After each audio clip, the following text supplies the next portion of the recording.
80 years ago, as the Third Reich of Germany was collapsing, Adolf Hitler took his own life in a bunker beneath the streets of Berlin.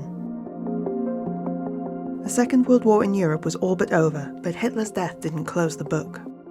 His legacy and his actions during his rule still remain very present in public consciousness.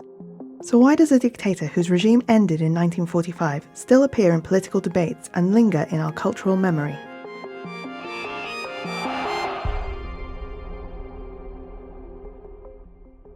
Hitler was born in 1889 in Austria. A failed artist and veteran of the First World War, he found his voice in the political chaos of post-war Germany. By 1933, as leader of the Nazi Party, he became Chancellor, and a year later, he seized full dictatorial control. I think Hitler won the people because he made them feel important. You know, there's a lot of economic and social strife, political strife at the end of the 1920s.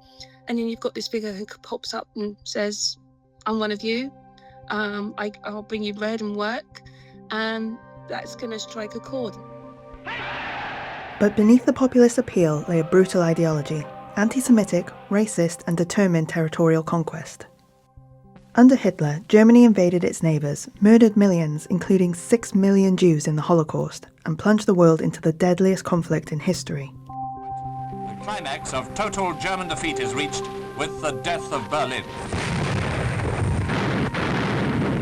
In 1945, as Soviet troops advanced towards Berlin, Hitler retreated to the underground Führer bunker, and on April 30th, he shot himself. He dies in the privacy of his Berlin bunker. And so that immediately, I think, has given it this sort of theatrical hallmarks of like this locked room mystery, and everybody's always been trying to scramble for evidence, definitive evidence, what happened in those final moments. The entrance to Hitler's air raid shelter. It was just outside that the bodies of Hitler and Eva Braun are said to have been destroyed. At any rate, that's one story, but we can all form our own opinion as to whether these are relics of the event or not. The Germans said petrol was poured over their bodies and they were burnt. It might be true, it might not.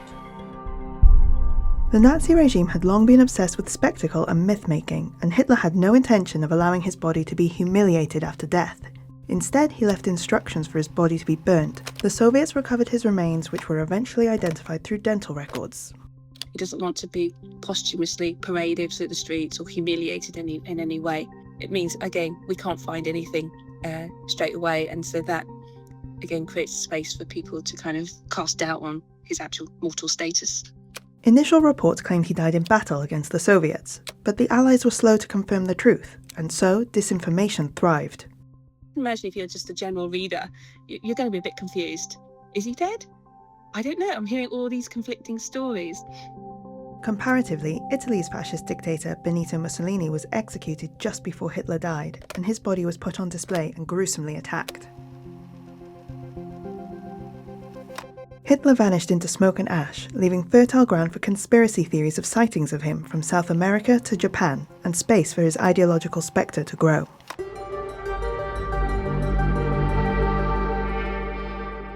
Fast forward 8 decades and Hitler's legacy remains very present in the 21st century in a way that isn't true of other dictators from modern history.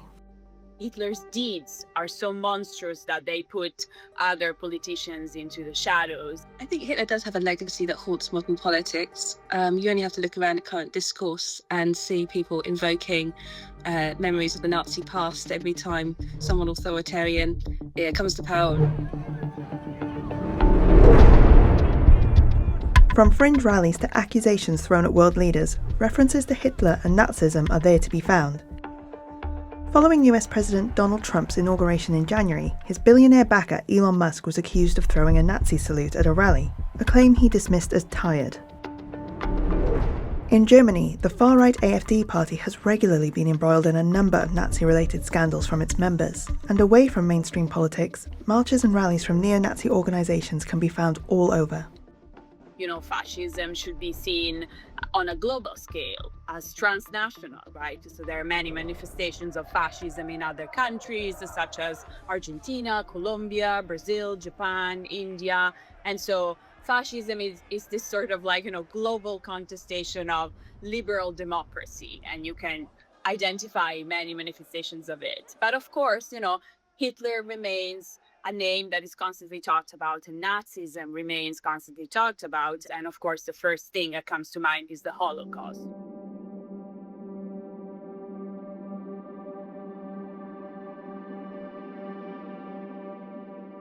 Millions of people were persecuted during the Holocaust based on their ethnicity, sexual orientation, religion, or political beliefs. Most notably, it was a genocide of Jewish people. There's still a huge amount of public interest and public inquiry around what the Holocaust was, how that happened. The Holocaust was Hitler's so-called final solution, and it was the worst genocide in history. It's really important to keep it in mind as an extreme example of what happens when we are totally outside of the framework of democracy, within the framework of dictatorships, and we forget human rights.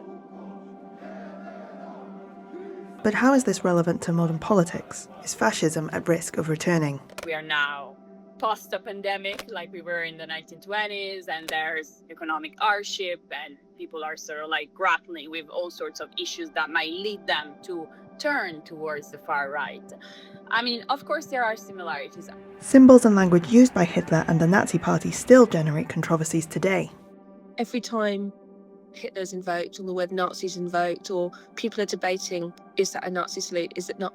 I mean, I think it just reinforces the need for doing history and for studying the past, and to keep trying to learn those lessons of that devastating era. In some countries, politicians who echo authoritarian rhetoric gain popularity, and other parties with far-right ideologies are growing bolder. Leaders today are wannabe fascists, so they would like to be fascists, but they're not yet fascists because they have to, fight against the checks and balances of democracy. With the wars in Gaza and Ukraine, the world is becoming increasingly unstable, and some leaders are galvanized. There are very few old men who don't want to be letting power go. They don't accept, borders, which is also interesting. And so they either invade other states or they talk about, taking over other states with somewhat far-fetched reasons. So I think there's certain sort of like authoritarian dreams coming back.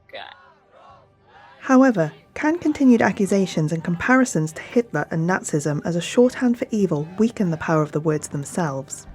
We hear the word Nazi bandied around a lot, don't we? Particularly on social media, online discourse. The idea of Godwin's law, that sooner or later someone will invoke the Nazis.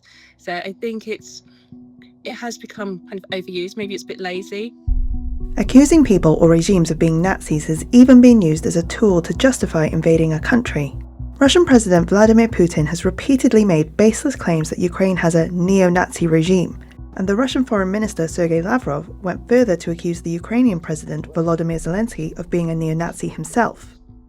And the risk is that if we use it without proper historical contextualization, we lose the meaning of the term, and we have to be careful because stripping these terms of the proper historical context, just like the Holocaust, renders them meaningless and leaves space to dangerous denials and disinformation.